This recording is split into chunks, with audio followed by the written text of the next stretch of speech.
Assalamualaikum warahmatullahi wabarakatuh. Selamat siang teman-teman semuanya.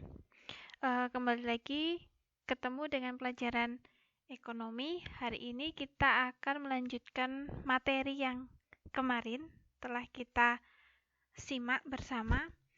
Masih di KD yang sama, yaitu peran pelaku ekonomi dalam kegiatan ekonomi. Untuk kemarin sudah kami simak bersama bahwa tentang kegiatan ekonomi di dalam suatu negara itu di atas 3 macam, yaitu produksi, distribusi, dan konsumsi. Untuk masing-masing kegiatannya sudah kita bahas. Kemudian hari ini kita lanjutkan mengenai pelaku dalam kegiatan ekonomi di perekonomian Indonesia. Untuk materi PowerPoint sudah saya sampaikan sebenarnya di pekan sebelum PTS. Untuk itu hari ini kita tinggal mereview atau membahas kembali. Sebenarnya siapa sih yang termasuk dalam pelaku dalam kegiatan ekonomi? Yang tentunya melakukan tiga kegiatan utama ekonomi, yaitu produksi, distribusi, dan konsumsi. Di suatu negara terdiri atau terbagi atas 4 pelaku. Ya, di sini yang pertama yaitu rumah tangga konsumen atau RTK, kemudian yang kedua rumah tangga produsen atau RTP, yang ketiga pemerintah atau rumah tangga negara atau yang sering saya singkat RTN, kemudian yang keempat adalah masyarakat luar negeri atau MLN. Jadi di negara itu terdapat 4 pelaku dari kegiatan ekonomi, terbagi atas 4 macam atau 4 sektor ini. Kemudian bagaimana peran dari masing-masing pelaku kegiatan ekonomi tersebut? Yang pertama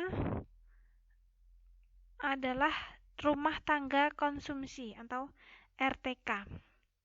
Apa sih peran dalam kegiatan ekonomi? Ya, terdiri atas 3. Ya, saya rangkum menjadi 3. Yang pertama sebagai penyedia faktor-faktor produksi. Sudah kita bahas sebelumnya ya, apa itu faktor-faktor produksi? Yang dimaksud dengan faktor produksi adalah segala sesuatu yang bisa digunakan untuk menunjang proses produksi. Apa sajakah itu? Mari kita lihat kembali.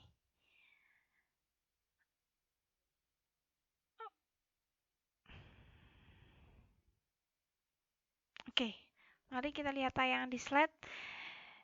Yang termasuk faktor produksi itu ada 4, yaitu yang pertama adalah alam, kemudian ada faktor produksi tenaga kerja, yang ketiga faktor produksi modal, dan keempat adalah keahlian atau keterampilan atau bisa kewirausahaan seperti itu. Jadi ada 4 macam faktor produksi yang berhubungan langsung dalam proses produksi. Kemudian saya lanjutkan pembahasan mengenai faktor produksi yang sekaligus dulu pernah saya berikan tugas mengenai balas jasa dari kegiatan dari faktor-faktor produksi itu apa sih gitu. Sebagian besar masih menjawabnya belum tepat.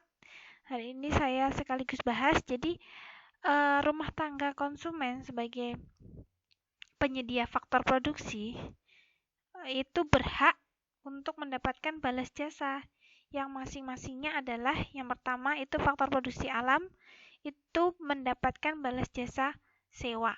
Contohnya rumah tangga konsumen atau kita ya sebagai rumah tangga konsumen itu menyediakan tanah atau menyediakan gedung untuk sebagai tempat proses produksi. Kemudian kita berhak untuk mendapatkan sewa sebagai balas jasa atas tanah yang kita pinjamkan untuk kegiatan produksi.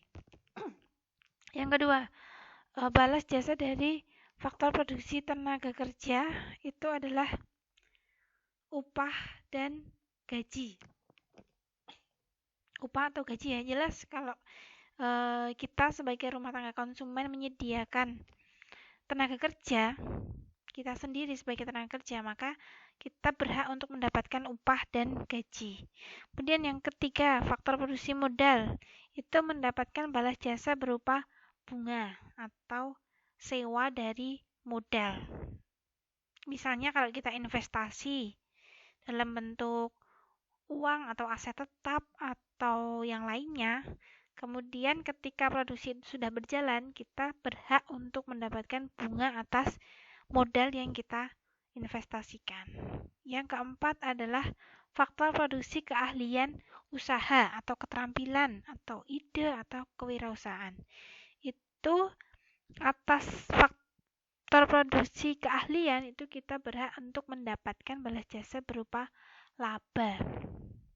Jelas ya, karena seorang wirausaha yang punya keterampilan itu dia akan mendapatkan atau mengharapkan laba sebagai hasil dari kegiatan berwirausaha. Seperti itu. Itu review materi kita terkait faktor produksi. Sekarang kita kembali lagi ke pelaku kegiatan ekonomi.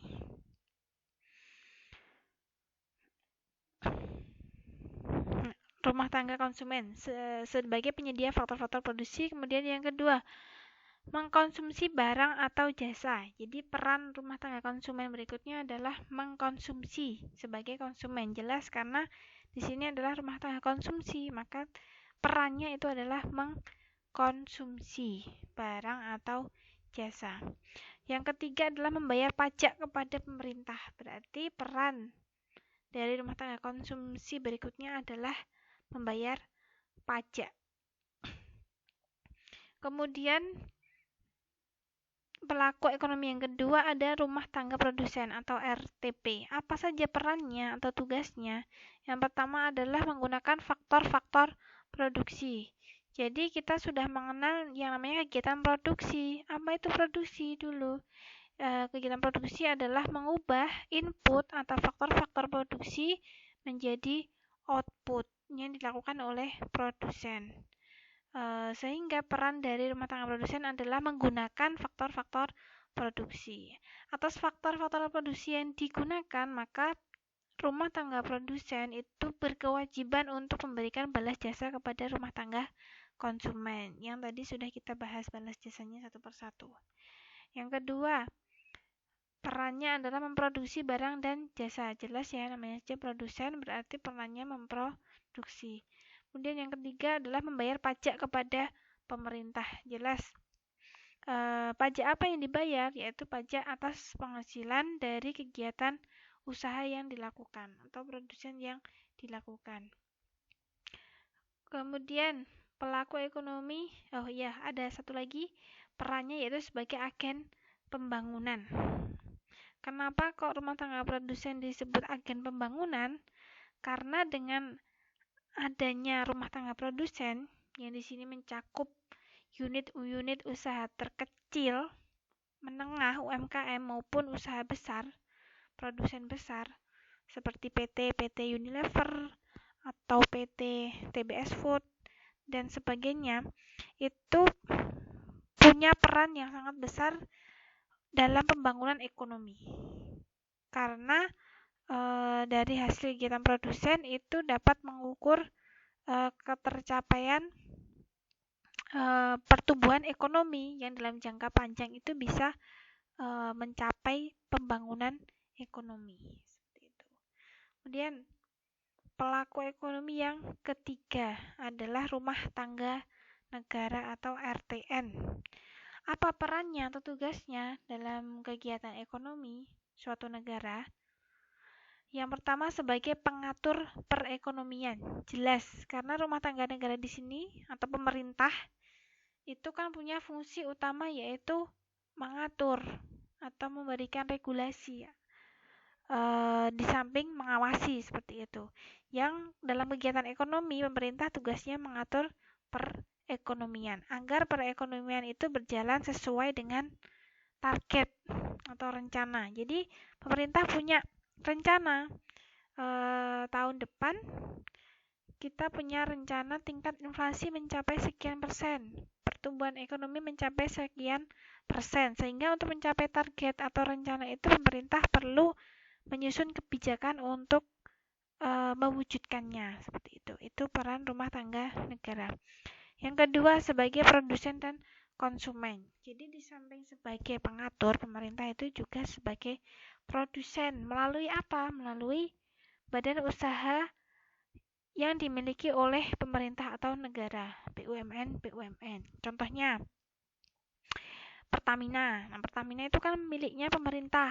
Itu juga perannya adalah sebagai produsen penyedia bahan bakar. Kemudian ada juga rumah sakit milik pemerintah. Nah, itu kan juga perannya sebagai produsen. Produsen apa? Produsen jasa pelayanan kesehatan untuk masyarakat. Kemudian sebagai konsumen, pemerintah juga mengkonsumsi sebagai konsumen. Konsumen apa? Konsumen faktor-faktor produksi oleh usaha-usaha yang dilakukan oleh pemerintah. Juga sebagai konsumen itu misalnya mengkonsumsi alat-alat tulis atau ATK atau alat-alat yang menunjang administrasi terselenggaranya kegiatan pemerintahan. Itu peran pemerintah. Yang ketiga adalah sebagai pendorong kestabilan iklim investasi nasional. Jelas karena salah satu peran dari pemerintah adalah menjaga kestabilan ya. Yang di sini itu investasi nasional. Jadi pemerintah berhak nih untuk memberikan kebijakan kira-kira yang berhak untuk investasi atau menanam modal di perusahaan A atau B atau C itu siapa saja? Apakah masyarakat swasta 100% atau haruskah dimiliki negara 100% atau pemerintah membolehkan masyarakat asing untuk investasi? Nah, itu harus dipertimbangkan oleh pemerintah atau RTN. Kemudian pelaku ekonomi yang terakhir atau yang keempat yaitu masyarakat luar negeri. Apa saja perannya? Yang pertama adalah sebagai eksportir atau importir barang atau jasa. Berarti kalau sebagai eksportir, nanti masyarakat itu membeli barang atau jasa atau produk yang dihasilkan oleh Indonesia, oleh negara kita, seperti itu.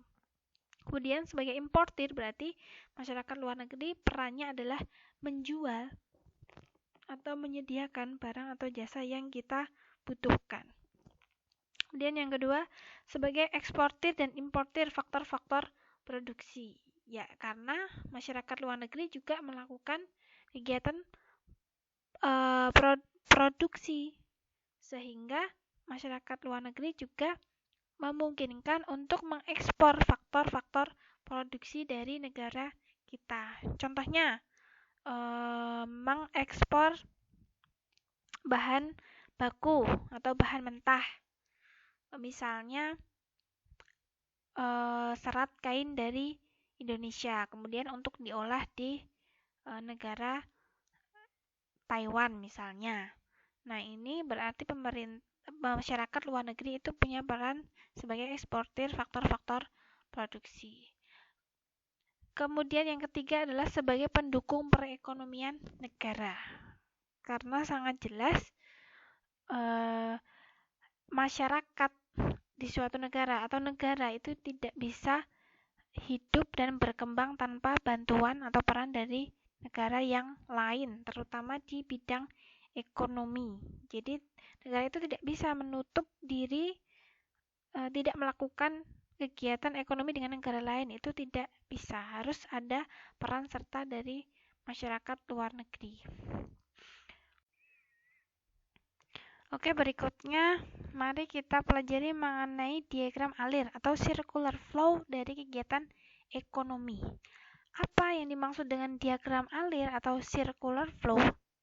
Diagram alir merupakan diagram yang menggambarkan interaksi antara pelaku-pelaku ekonomi. Karena tadi kita sudah mengenal 4 pelaku utama ekonomi.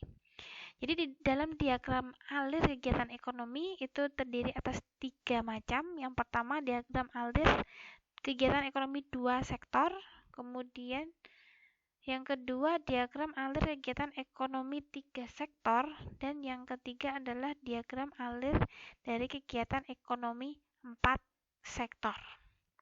Mari kita bahas satu persatu. Yang pertama ada diagram alir kegiatan ekonomi 2 sektor. Kenapa disebut 2 sektor? Karena di sini terjadi interaksi antara 2 sektor pelaku ekonomi. Yang pertama adalah rumah tangga konsumen atau RTK, kemudian yang kedua adalah rumah tangga produsen. Jadi kegiatan ekonomi hanya sebatas dalam 2 sektor ini. Karena tadi kita sudah bahas mengenai peran dan tugas dari masing-masing pelaku ekonomi, maka kita memperhatikan diagram ini sambil mengingat kembali peran dari dan tugas dari masing-masing pelaku ekonomi antara RTK dan RTP. Nah, di dalam diagram alir kegiatan ekonomi 2 sektor, itu antara rumah tangga konsumen sebagai penyedia faktor produksi dan juga hubungannya dengan rumah tangga produsen sebagai pengguna faktor produksi dan penghasil dari produk berupa barang atau jasa. Apa yang menengahi mereka? Di sini ada pasar barang dan jasa. Pasar barang dan jasa kalau kita imajinasikan atau ibaratkan di sini adalah berupa pasar tradisional atau toko atau swalayan yang menyediakan produk berupa barang atau juga produk berupa jasa, misalnya jasa transportasi, jasa pertelevisian, perhubungan, pariwisata dan sebagainya. Itu ya. Jadi ada banyak sekali pasar barang dan jasa di sini yang ada di negara kita di Indonesia. Kemudian berikutnya ada tempat bernama pasar faktor produksi. Pasar faktor kita ibaratkan di sini adalah pasar atau tempat di mana faktor-faktor produksi itu dapat diperjualbelikan atau disediakan lewat sini. Asalnya dari mana? Asalnya adalah dari RTK. Kemudian ke pasar faktor produksi. Kemudian digunakan oleh RTP. Seperti itu. Kemudian di sini ada 2 macam aliran. Ada 2 macam anak panah. Yang aliran dengan anak panah yang ada di luar ya, itu adalah aliran barang dan jasa. Kemudian aliran dengan anak panah yang ada di dalam, ini adalah aliran uangnya. Seperti itu. Itu yang harus kita perhatikan. Kemudian bagaimana alirnya, flow-nya, arusnya? Itu tadi kita ingat kembali, peran dari rumah tangga konsumen adalah sebagai penyedia faktor produksi. Jadi faktor produksinya berupa alam, modal, tanah, dan sebagainya tadi itu mengalir ke pasar faktor produksi. Untuk dipakai siapa? Faktor produksinya adalah untuk dipakai rumah tangga produsen. Kemudian di sini diolah dari faktor produksi menjadi produk yang berupa barang dan jasa. Dialirkan kemana? Ke rumah tangga konsumen melalui pasar barang dan jasa. Kemudian siapa yang memakai barang dan jasanya? Yang memakai adalah rumah tangga konsumen. Nah, sesederhana itu. Kemudian bagaimana aliran uangnya? Karena tadi rumah tangga konsumen sebagai penyedia faktor produksi, maka rumah tangga konsumen berhak untuk mendapatkan balas jasa berupa uang atau penerimaan yang telah kita sebutkan tadi berupa sewa, bunga, laba, gaji, upah, dan seterusnya. Itu di sini kita ibaratkan sebagai uang. Jadi rumah tangga konsumen menerima uang. Kemudian untuk apa uang itu? Untuk dibelanjakan di pasar barang dan jasa. Kemudian dari pasar barang dan jasa, uang itu akan mengalir ke rumah tangga produsen sebagai penerimaan atau penjualan, hasil penjualan. Kemudian uang itu digunakan untuk apa? Untuk belanja. Untuk belanja oleh rumah tangga produsen. Belanja apa? Belanja faktor produksi di pasar, faktor produksi yang disediakan oleh rumah tangga konsumen. Kemudian uang itu mengalir ke rumah tangga konsumen sebagai penghasilan oleh konsumen atau sebagai balas jasa dari penyediaan faktor produksi. Saya kira cukup jelas untuk diagram alir kegiatan ekonomi dua sektor. Kita lanjutkan ke kegiatan ekonomi tiga sektor. Di sini tidak hanya rumah tangga konsumen dan produsen saja yang terlibat, tapi juga rumah tangga pemerintah atau rumah tangga negara, RTN. Apa peran dari pemerintah? Tadi sudah kita singgung apa peran dan tugas pemerintah, yaitu sebagai pengambil kebijakan atau pengatur. Melalui apa yang diatur? Itu adalah mengatur dalam hal ini kegiatan ekonomi melalui pemberian subsidi, memberikan fasilitas publik, kemudian mengatur regulasi mengenai pajak.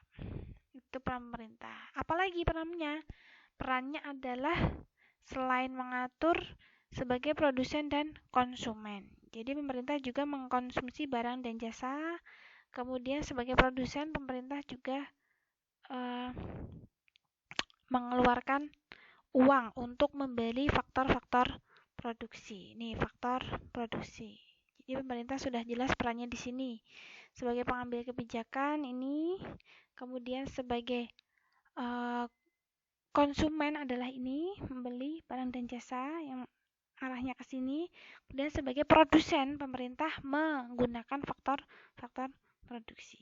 Ini dari pasar input. Jadi tadi ya, kegiatan ekonomi dua sektor, kemudian ditambah satu sektor lagi yaitu pemerintah.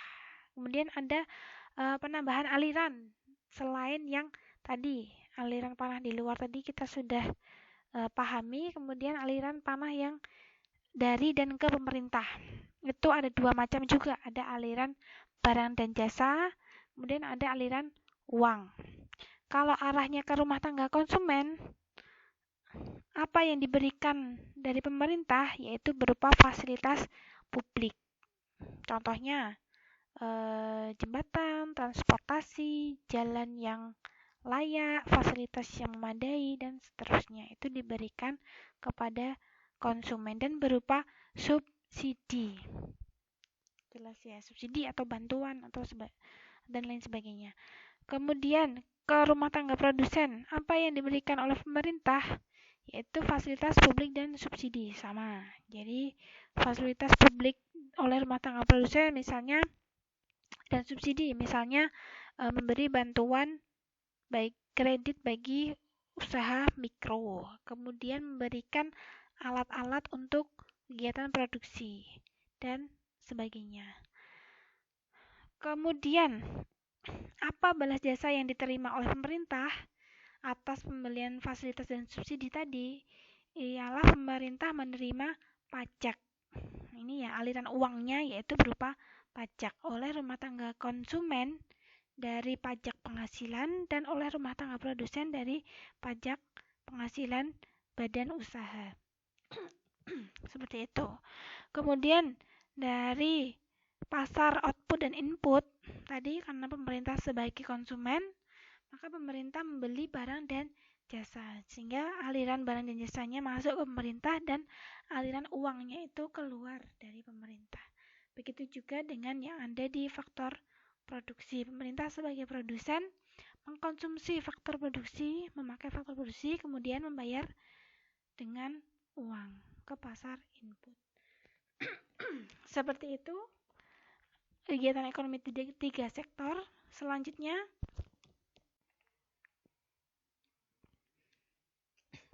diagram alir kegiatan ekonomi 4 sektor. Kenapa 4 sektor? Karena keempat sektor dari pelaku ekonomi semuanya terlibat.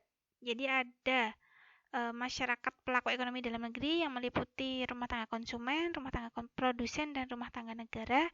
Juga ada masyarakat luar negeri. Yang di sini juga ada alirannya itu melalui pasar output atau pasar barang dan jasa dan pasar input atau pasar faktor-faktor produksi. Kemudian alirannya berupa apa? Ya, berupa sama ya. Ada aliran barang dan jasa, ada aliran barang dan jasa. Kalau misalnya barang dan jasa itu keluar dari dalam negeri ke luar negeri, maka disebut ekspor. Tapi kalau aliran barang dan jasanya itu masuk, berarti disebut impor. Nih ya, perhatikan panahnya. Impor, masuk. Nah, kemudian aliran uangnya berupa apa? Yaitu berupa devisa. Apa itu devisa? Devisa itu adalah alat pembayaran luar negeri. Bisa berupa mata uang asing, atau berupa surat-surat berharga, atau berupa emas, atau berupa surat lain yang disepakati oleh negara-negara yang bersangkutan, yang sah, seperti itu ya.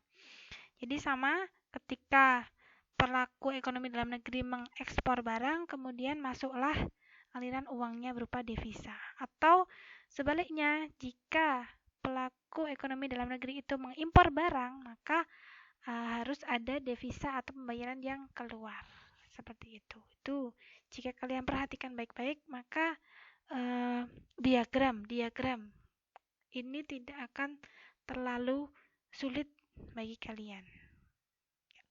Ya, mungkin seperti itu yang bisa saya sampaikan. Jika ada pertanyaan, mari kita diskusikan di ruang Google Classroom. Sekian dari saya. Assalamualaikum warahmatullahi wabarakatuh.